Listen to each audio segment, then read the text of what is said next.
नमस्कार, आप देख रहे हैं गांव की दुनिया और आपके साथ हूं मैं जयति मिश्रा। इस बुलेटिन में हम आपको दिखाएंगे गांव और कस्बों की हर वो छोटी बड़ी खबर जिसका सरोकार है आपसे। तो आइए शुरू करते हैं गांव की दुनिया का आज का सफर।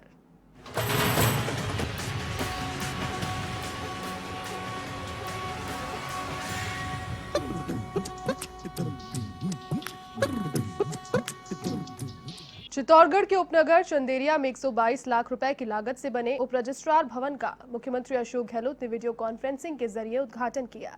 जानकारी के अनुसार नवनिर्मित भवन में विशेष लेखा परीक्षक कार्यालय और उप रजिस्ट्रार कार्यालय संचालित होंगे।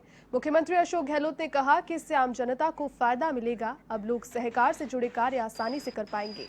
इस दौरान जिला कलेक्टर चेतन राम देवड़ा, पुलिस अधीक्षक दीपक भार्गव, अतिरिक्त पुलिस अधीक्षक सरिता सिंह, पूर्व विधायक सुरेंद्र सिंह जोड़ावत, सभापति संदीप शर्मा उपस्थित रहे।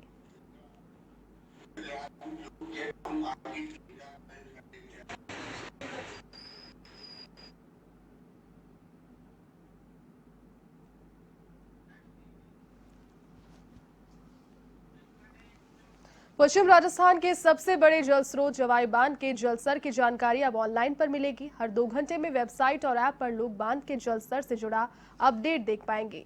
तो वहीं पाली के सुमेरपुर स्थित जल संसाधन विभाग कार्यालय में अधिकारी इसकी मॉनिटरिंग कर रहे हैं। इसके अलावा सभी 13 गेटों समेत बेड़ा नदी में हाईटेक कैमरास भी लगाए जाएंगे, जिससे जलस्तर के अलावा हर गतिविधि कैमरे में कैद हो पाएगी। आपको बता दें कि प्रदेश में बारिश की सूचना, नदियों में जल प्रवाह, बांधों में जल भराव समेत अन्य जानकारियों के लिए विभाग इस योजना पर कार्य कर रहा है। साथ ही में राज्य सरकार ने जवाई बांध के लिए स्काडा योजना के तहत 2.25 करोड़ रुपए की वित्तीय व प्रशासनिक स्वीकृति जारी की है। ऐसे में 1.68 करोड़ रुपए की लागत के टेंडर्स भी जारी हो गए हैं।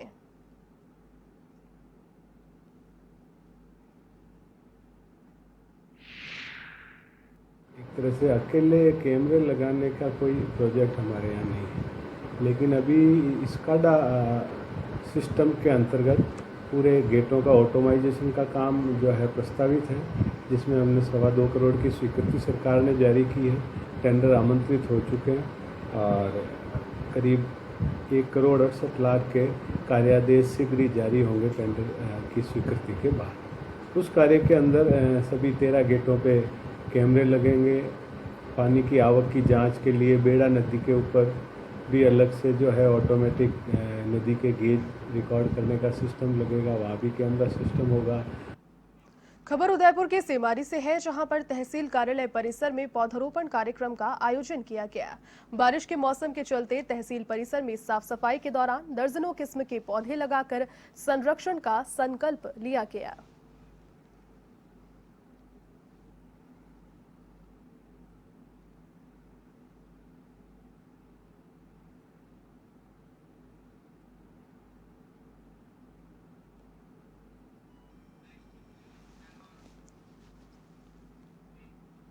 खबर हनुमानगढ़ के रावतसर से है, जहां कोविड सेंटर के डॉक्टर सुभाष भिडासरा पर कोरोना पॉजिटिव मरीज के परिजनों ने कोविड सेंटर में भर्ती नहीं करने का आरोप लगाया। सूचना पर एसडीएम शिवा चौधरी मौके पर पहुंची और दोनों पक्षों को सुनकर मरीज को तुरंत कोविड केयर सेंटर में भर्ती कर इलाज शुरू करने के आदेश दिए। साथ ही मरीज के आवासीय क्षेत्र में कर्फ्यू लगाने के भी आदेश दिए। आपको बता दें कि रावतसर के युवक को नाड़ी ब्लॉकेज की शिकायत पर जयपुर स्थित न्यूरोलॉजी हॉस्पिटल में दिखाया गया। यहां पर कोरोना टेस्ट रिपोर्ट में मरीज जो है वो पॉजिटिव पाया गया, जिस पर चिकित्सकों ने निर्देश पर परिजन मरीज को रावतसर स्थित कोविड सेंटर लेकर गए। यहां पर डॉक्टर सुभाष भिडासरा ने मरीज को वापस जयपुर ले जाने के कहकर भर्ती करने से इनकार कर दिया था।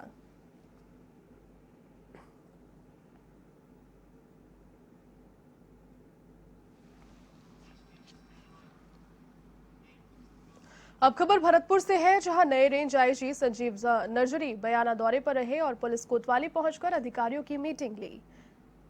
इस दौरान उन्होंने पत्रकारों से वार्ता करते हुए कहा कि कानून व्यवस्था की समीक्षा की जाएगी और क्षेत्र में क्राइम कंट्रोल की योजना भी बनाई जाएगी। उन्होंने बताया कि सरकार के द्वारा नियुक्त किए जाने वाले पुलिस मित्रों से भी सहयोग लिया जाएगा।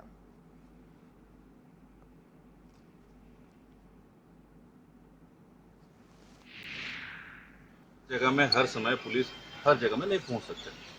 अगर पुलिस की मित्र होते हैं, जैसे सीएलजी सदस्य होते हैं, तो ये हमें समय समय पर खबर दे सकते हैं। हैं, हम उनसे बहुत सारे सूचनाओं का आदान प्रदान कर सकते हैं। किसी जगह में मान लो किसी तरह का कोई कानून व्यवस्था में हो गए, अगर हमारे उनके साथ मधुर संबंध है तो कानून व्यवस्था को संभालने में भी हमें बहुत मदद मिल जाती है। ये बेसिक मन चाहिए। खबर दौसा के बांदीकुई से है, जहां पर कोरोना संक्रमित बैंककर्मी के संपर्क में आए 6 लोगों की रिपोर्ट पॉजिटिव आई है, जिसके बाद जिला प्रशासन सतर्क हो गया है। इस दौरान चिकित्सा विभाग की टीम ने संक्रमितों के परिजनों को क्वारंटीन किया, तो वहीं पुलिस प्रशासन ने लोगों को सावधानी बरतने की हिदायत दी है। साथ ही कर्फ्यूग्रस्त क्षेत्रों में लोगों को सरकारी गाइडलाइंस की पालना के निर्देश भी दिए हैं।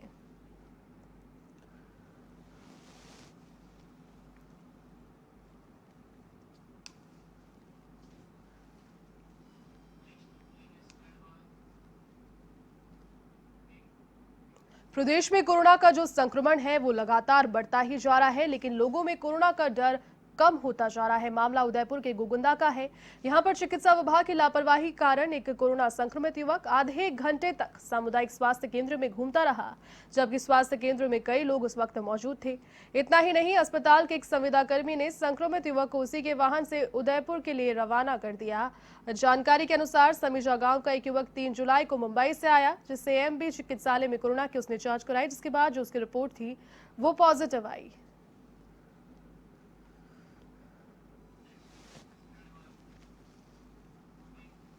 खबर पाली के सुमेरपुर से है, जहां कोरोना संक्रमितों की बढ़ती हुई संख्या को देखते हुए प्रशासन ने व्यापारियों के साथ बैठक में लिए गए निर्णय के अनुसार शहर और ग्रामीण इलाके की दुकानें 4 बजे बाद बंद कर दी। आपको बता दें कि गत दिनों नगरपालिका परिसर में बैठक आयोजित की गई, जिसमें फूटकर दुकानें 8 बजे से दोपहर 1 बजे तक और थोक की दुकानें सुबह 8 से शाम 4 बजे तक खोलने का निर्णय लिया गया। निर्णय के बाद बाजार में 4 बजे बाद कर्फ्यू जैसा नजारा दिखाई देने लगा। उपखंड अधिकारी देवेंद्र कुमार ने बताया कि निर्धारित अवधि के बाद कोई भी दुकान अगर खाली मिलेगी तो नियमानुसार कार्रवाई की जाएगी।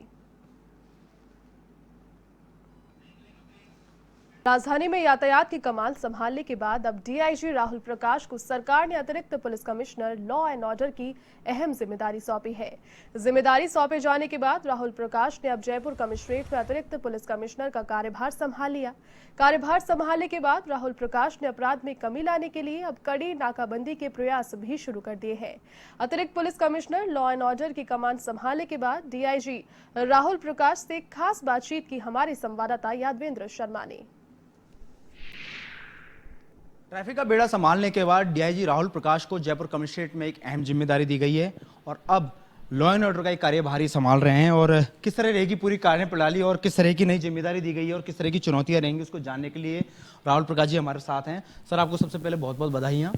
सर, ट्रैफिक में आपने बहुत अच्छा काम किया, यातायात को सुदृढ़ किया और जो नए नए प्रयोग लाए और वो कहीं ना कहीं सफल हुए। उसके बाद अब किस तरह लॉ एंड ऑर्डर में किस तरह की सर चुनौतियाँ हैं और क्या समस्याएं आपने देखा होगा, अब क्या रहेगा सर आगे? लॉ एंड ऑर्डर में अगर आप देखेंगे तो अभी तक जैसा कमिश्नरेट का काम बहुत सराहनीय रहा, सभी ने बहुत प्रशंसा की है और लॉ एंड ऑर्डर फ्रंट पे बहुत ही अच्छा काम हुआ है। तो मुख्य प्राथमिकता तो ये कि जो ये अच्छा काम है चलता रहे और कई इसमें नई व्यवस्थाएं की गई, नवाचार हुए। रात्रि नाकेबंदी के पॉइंट पहले 15 से बढ़ा के 30 किए और अब लगभग 46 से भी ज़्यादा पॉइंट्स पे रात्रिकालीन नाकेबंदी हो रही है। गश्त व्यवस्था में सुधार किया गया। सरकार की तरफ से आप देख रहे हैं कि भी नई चेतक 70 हमें मिली हैं, उसका एक बहुत अच्छा इम्पैक्ट आएगा लॉ एंड ऑर्डर के ऊपर। सिग्मा गाड़ियाँ 100 से ज़्यादा मिली हैं, उसका बहुत अच्छा इम्पैक्ट आएगा। इसके अलावा जो मूलभूत व्यवस्थाएं हैं, हेडक्वार्टर से रिलेटेड, लाइन से रिलेटेड, नाकेबंदी, गश्त, इन चीज़ों को एक बार पूरा देख करके, समझ करके और फिर जो अच्छी व्यवस्थाएं हैं उसको और सुदृढ़ करेंगे और अगर कुछ नया जोड़ने की ज़रूरत होगी तो उसको भी जोड़ेंगे। सर, अपराधियों को पकड़ने में नाकाबंदी सबसे अहम रोल अदा किया है इस बार और देखा होगा बीते दिनों कई अपराधी हैं, पकड़े भी गए हैं और अपराधियों की जो बाहर से आवाजाही है वो नहीं हुई है, मगर कहीं ना कहीं अपराधियों को ये पता लग चुका है कि यहाँ पर नाकाबंदी है, जगह जगह नाकाबंदी। तो उसके लिए क्या प्रयास किया जाएगा ताकि अपराधियों को इसके बारे में जानकारी ना मिले? नाकेबंदी में सरप्राइज एलिमेंट जो है बहुत इंपॉर्टेंट होता है, वो रखने की कोशिश की जाती है। लेकिन जैसा कि आप जानते हैं जयपुर बहुत बड़ा शहर है, अनगिनत रास्ते हैं आने जाने के। मुख्य मार्गों पर, महत्वपूर्ण मार्गों पर ज़रूर हम लोग नाकेबंदी कर पाते हैं जहाँ की ज़्यादा वॉल्यूम होता है ट्रैफिक का, लेकिन उसके बाद भी बहुत सारे छोटे बड़े मार्ग होते हैं, कच्चे पक्के रास्ते जो कि बच भी जाते हैं। तो कोशिश तो यही होती है कि हम अधिक से अधिक उसका कवरेज कर सकें, लेकिन फिर भी हमारे प्रयासों के बाद भी थोड़ी बहुत कमी ज़रूर रह जाती है। तो हम लोग ये कोशिश करेंगे कि उनको किस तरीके से निगोशिएट कर सकते हैं, उसका प्लान करें और उसको लागू करें। अभय कमांड सेंटर ने काफ़ी बीते दिनों कई चोरी की वारदातें हुई है, उनको पकड़वाने में, चोरों को पकड़वाने में अपनी अहम भूमिका अदा की है। कई घटना हुई है, वहाँ पर भी अभय कमांड सेंटर का बहुत बड़ा रोल रहा है। सर, किस तरह इसको बढ़ाया जाएगा, उसकी मॉनिटरिंग किस तरह रहेगी, किस तरह का पूरा ये रहेगा? अभय कमांड में मुख्य तौर पे जो कैमरों की व्यवस्था है, और उसमें जो एक समय था जब काफ़ी सारे कैमरे खराब भी थे, उसको प्रयास करके लांबासर के टाइम में काफ़ी हद तक ठीक करा लिया गया है। लगातार उसकी रिपोर्ट जनरेट करते हैं कितने कैमरे खराब है और उसका पीछा करके उसको ठीक कराते रहते हैं। जो उसका अगला चरण है जिसमें कि इन कैमरों को आगे बढ़ाना है, उसके ऊपर काम चल रहा है। इसके साथ ही स्मार्ट सिटी की तरफ से ITMS के भी नए पॉइंट्स पे कैमरे लगाने का भी प्रस्ताव जा चुका है। वो कैमरे भी काफ़ी हद तक अपराध नियंत्रण के लिए भी इस्तेमाल होंगे, कानून व्यवस्था के लिए भी इस्तेमाल होंगे। तो ये सारा कुछ मिल करके आप देखेंगे कि पहले से लगातार जो व्यवस्था बेहतर होती जा रही है वो और बेहतर होती जाएगी। सर, एक लास्ट सवाल मेरा, बीते दिनों आपने एक प्रयोग किया था और जहाँ पर भीड़भाड़ ज़्यादा होती है, ट्रैफिक का संचालन बाधित होता है, वहाँ पर कुछ ऐसे प्रोजेक्ट है जो लेके आए थे, आपने उस पर काम भी किया। उन पर किस तरह का काम रहेगा, आपकी क्या जिम्मेदारी रहेगी उसको आगे बढ़ाने के लिए? क्योंकि जैसे सिंधी कैंप का एक मेजर जो एक बस स्टॉप है, यहाँ पर TCB मीटिंग हुई थी, वहाँ पर जो प्रपोजल दिया गया था वो पास हो गया था, उसको कितना इम्प्लीमेंट किया गया सर? चूँकि उसका सुपरविज़न भी law and order additional CP के पास ही होता है, तो लगातार मैं उससे जुड़ा रहूँगा। पहले के जो प्रपोजल्स हैं वो मेरे संज्ञान में हैं ही। ITMS का जो इम्पोर्टेंट है उसका भी हम लोग लगातार पीछा कर रहे हैं। बस स्टैंड्स वाले प्रपोजल भी ट्रैफिक कंट्रोल बोर्ड में रखे हुए हैं और सैद्धांतिक तौर पे उसके ऊपर सहमति भी बन चुकी है। उसको कैसे आगे बढ़ाना है उसको लेकर के बात करेंगे। जो संसार चंद रोड पे नो एंट्री का हम लोगों ने शुरू किया था, उसको लेकर के कुछ ट्रांसपोर्टर्स का आया था कि हमें इसमें दिक्कत आ रही है, तो उसका विस्तृत अध्ययन करा लिया है और अब अध्ययन के बाद भी यही निष्कर्ष निकला है कि संसारचंद रोड पे भारी वाहनों की एंट्री को बंद करना चाहिए। तो हम लोग आज या कल में वो आदेश भी दोबारा से लागू करेंगे। बिल्कुल, ये थे राहुल प्रकाश जी जो बता रहे थे कि किस तरह अपराधियों से निपटने के लिए यहाँ पर जो नाकाबंदी जो पॉइंट्स हैं उनको बढ़ाना है और उनको किस तरीके से सुदृढ़ किया जाएगा। फिलहाल 48 जो नाकाबंदी पॉइंट है वो बना दिए गए हैं ताकि अपराधियों पर लगाम कसी जा सके। कैमरा पर्सन रामकृष्ण सैनी के साथ यादविंदर शर्मा, A1 न्यूज़ जयपुर। खबर चूरू के तारानगर से है, जहां नगरपालिका सभागार में विधायक नरेंद्र बुडानिया की अनुशंसा पर 4 राज्य सरकार पार्षदों को मनोनीत किया गया, जिन्हें SDM अर्पिता सोनी और पालिका IO सुरेश चौहान ने शपथ दिलाई। ब्लॉक कांग्रेस अध्यक्ष कृष्ण सहारन ने बताया, शहर के भागीरथ भामी, सहदेव सिंह भाटी, शंभू दयाल और सलमा बानो को मनोनीत किया गया। इस मौके पर कांग्रेस कार्यकर्ताओं ने भव्य स्वागत किया। इस दौरान पुष्कर दत्त, कुंदन सैनी, बाबू हुसैन और पवन योगी उपस्थित रहे।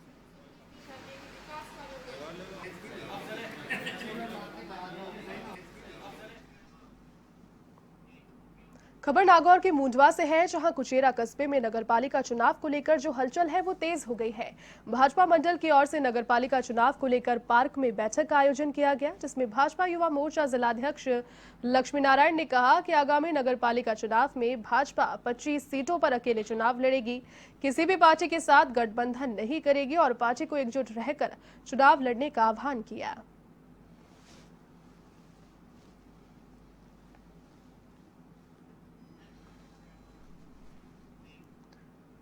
खबर नागौर के मेड़ता सिटी से है, जहां नोखा चांदवाता ग्राम पंचायत में मनरेगा में किए गए गबन के बाद अब चौंकाने वाला मामला सामने आया। इसकी शिकायत जिला परिषद तक पहुंची, लेकिन अधिकारियों में डर ऐसा है कि कार्रवाई तक नहीं कर पा रहे, जबकि पंचायत में किए गए टाका निर्माण और प्रधानमंत्री आवास योजना के तहत बने मकानों की जानकारी तक लोगों को नहीं है। ग्रामीणों ने बताया कि खुद के ऊपर से खेत में टाका बनाया और खुद के पैसे से बनवाया, लेकिन उस पर नरेगा सहायक ने भुगतान उठा लिया। यही नहीं, मनरेगा में मजदूरों के नाम पर भी पंचायत में भ्रष्टाचार किया जा रहा है, लेकिन ग्रामीणों और मनरेगा श्रमिकों की सुनने वाला कोई नहीं है।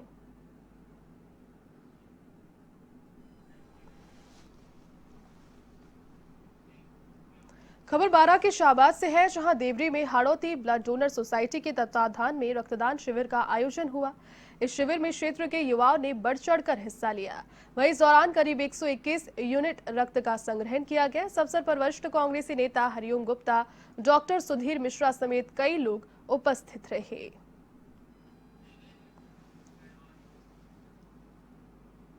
खबर बाड़मेर के बालोतरा से है, जहां प्रेम प्रसंग के चलते प्रेमिका ने प्रेमी से मिलने के लिए पूरे परिवार को चाय में मिलाकर नींद की गोली खिला दी, जिसके कारण परिजनों की तबीयत बिगड़ गई। तो वहीं ओवरडोज से सास की मौत हो गई। हालांकि परिजनों को इसकी भनक भी नहीं लगी। ऐसे में समान घटना मानकर हादसे के बाद परिजनों ने सभी का अंतिम संस्कार करा दिया। लेकिन पति को पत्नी पर शक हुआ तो पत्नी से गहनता से पूछताछ की गई, जिसमें पत्नी ने नींद की गोलियां देने की बात कबूल की। इसके बाद परिजनों ने थाने में मामला दर्ज करवाया, जिस पर कार्रवाई करते हुए पुलिस ने प्रेमी और विवाहिता को गिरफ्तार किया।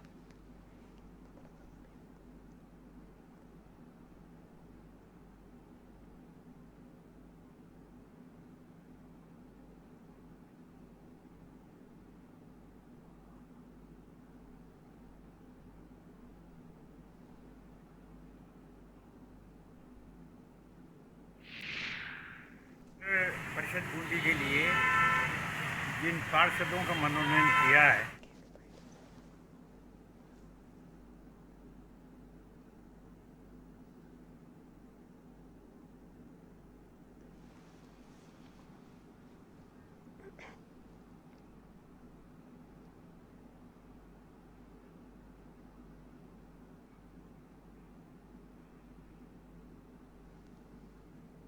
बालोतरा क्षेत्र से आज दिल दहला देने वाली घटना सामने आई है।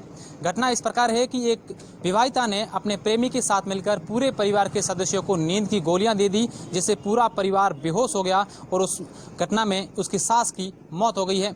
घटना की जानकारी मिलते ही पुलिस ने पहले मर्ग रिपोर्ट दर्ज की थी और उसके बाद परिवार के सदस्यों को इस पूरे मामले को लेकर थोड़ा डाउट हुआ, तो उन्होंने महिला से, उस विवाहिता से पूछताछ की, तो उसने ये कबूल कर दिया कि उसने प्रेमी से मिलने के लिए ये साजिश रचकर पूरे परिवार के सदस्यों को नींद की गोलियां देती थी, जिससे उस पूरे परिवार के सदस्यों की तबीयत बिगड़ गई थी और जो विवाहिता थी उसकी सास की मृत्यु हो गई थी। फिलहाल पुलिस ने दोनों आरोपियों को गिरफ्तार कर लिया है और कोर्ट में उन दोनों के बयान दर्ज करवा जा रहे हैं। अशोक शेरा, बाड़मेर।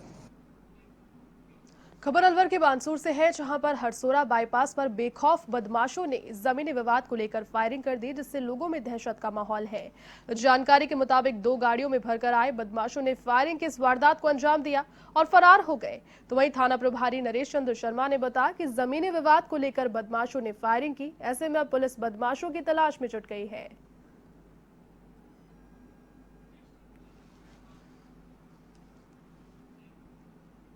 तो वहीं टोंक जिले के कालीपलटन क्षेत्रों में एक ठेका कर्मचारी की मामूली कहासुनी के बाद हुई मारपीट में मौत हो गई और घटना के बाद अस्पताल में लोगों की भीड़ इकट्ठा हो गई और मामले की सूचना पाकर एएसपी विपिन शर्मा और सीओ चंदर सिंह रावत भी मौके पर पहुंचे। इस दौरान मृतक के परिजन हत्या के आरोपी की गिरफ्तारी की मांग पर अड़ गए और शव लेने से इनकार कर दिया। ऐसे में पुलिस की कड़ी समझाइश के बाद ये मामला शांत हुआ। इधर पुलिस ने एक व्यक्ति को पूछताछ के लिए हिरासत में लिया। एएसपी विपिन शर्मा ने बताया कि वही क्षेत्र निवासी हामिद अली नगर परिषद की कचरा संग्रहण गाड़ी पर कार्य करता था। इस दौरान निदेश नामक युवक से उसकी कहासुनी हो गई। इसके बाद दिनेश ने हामिद के साथ मारपीट की, जिससे कि उसकी मौत हो गई। फिलहाल पुलिस पूरे मामले की जांच में जुट गई है।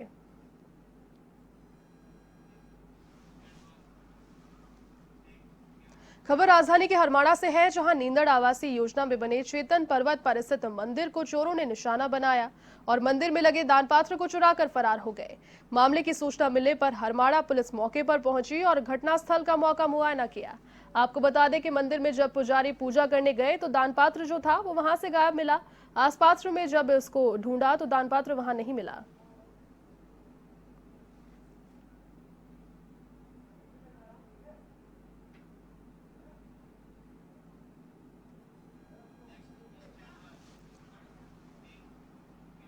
खबर अजमेर के विजयनगर से है, जहां NH 26 पर देवनारायण होटल के सामने ट्रेलर ने बाइक को अपनी चपेट में ले लिया।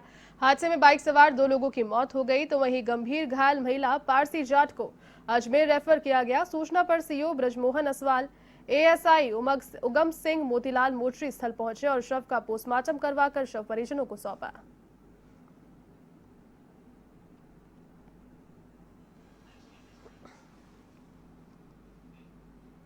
खबर करौली के मंडरायल क्षेत्र से, जहां चंदेलीपुर पुलिस चौकी पर तैनात जवान रामहरि की संदिग्ध परिस्थितियों में मौत का मामला सामने आया। पुलिस ने मृतक के शव को जिला अस्पताल में रखवाया है, जहां पर चिकित्सकों की टीम ने शव का पोस्टमार्टम करवाकर शव परिजनों को सुपुर्द कर दिया।